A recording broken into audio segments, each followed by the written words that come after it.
The Exorcist film holds a widespread reputation as one of the most impactful horror films ever made. Even after 50 years since its release, it maintains the ability to instill fear in audiences. This is largely attributed to its chilling practical effects and its iconic antagonist, Pazuzu. In the movie, Pazuzu is depicted as a demon who seizes control of the body of a young girl named Regan. This possession leads to a drastic transformation, turning her from an innocent child into a nightmarish figure with blistered skin, emitting green slime from her throat, and able to twist her head a complete 180 degrees. Even though the appearance of Pazuzu is brief in the movie, the short moments it graces the screen manage to leave a lasting and powerful impression. However, Pazuzu was not brought into existence solely for The Exorcist. Remarkably, Pazuzu has been a part of legends since the early 1st millennium BC, tracing its origins back to the ancient Mesopotamian belief system. Interestingly, during that era, Pazuzu was just as fear-inducing as it remains in contemporary times. In the ancient religious beliefs of the Assyrians and Babylonians, Pazuzu held the position of being the king over demons of wind. This enigmatic malevolent entity had a contradictory nature, as it could bring about both famine and destruction, while also acting as a guardian against other malicious spirits.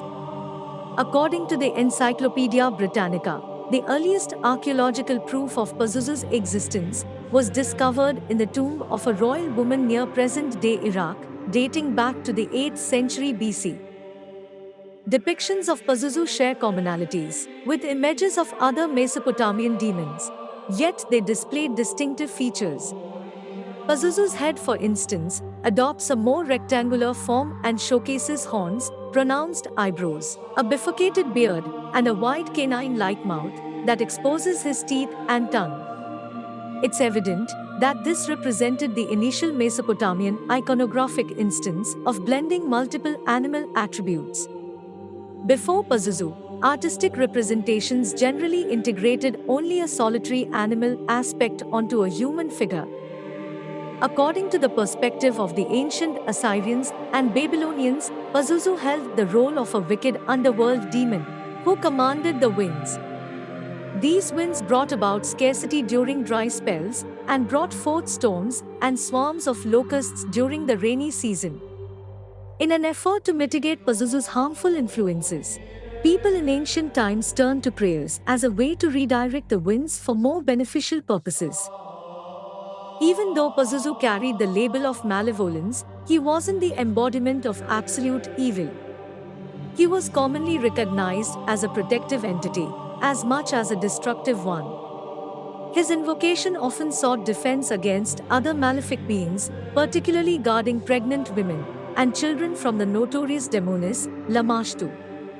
She was infamous for her savage assaults on both young and unborn children. As highlighted in the World History Encyclopedia, the term demon held a somewhat distinct connotation in ancient eras compared to its modern interpretation. With the proliferation of Christianity, demons have come to be perceived as offspring of Satan, beings originating from hell, exerting their malevolent influence, not only over humanity on earth, but also within the confines of hell itself. However, in the eyes of the ancient Assyrians and Babylonians, demons were essentially spirits. The term itself finds its roots in the Greek word for spirit, daemon, and signifies lesser immortal beings that functioned as mystical intermediaries, bridging the gap between gods and humans.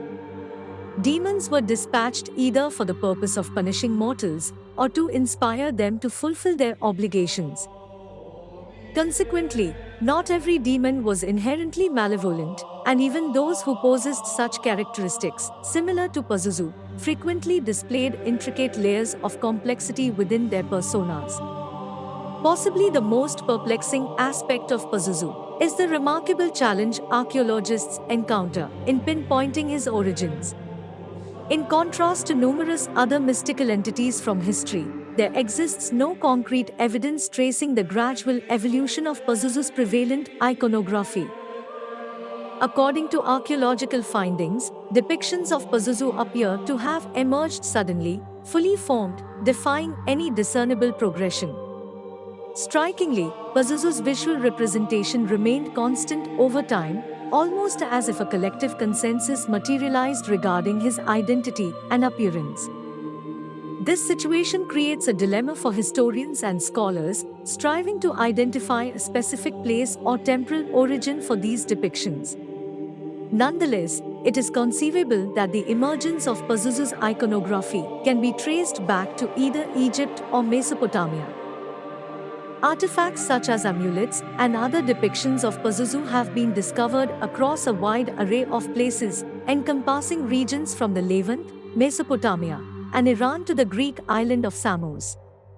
Additionally, written accounts mentioning Pazuzu started to emerge around 670 BC. An interesting point to note is that although numerous small statues of Pazuzu have been unearthed over the years, a full-sized representation of this demon remains conspicuously absent.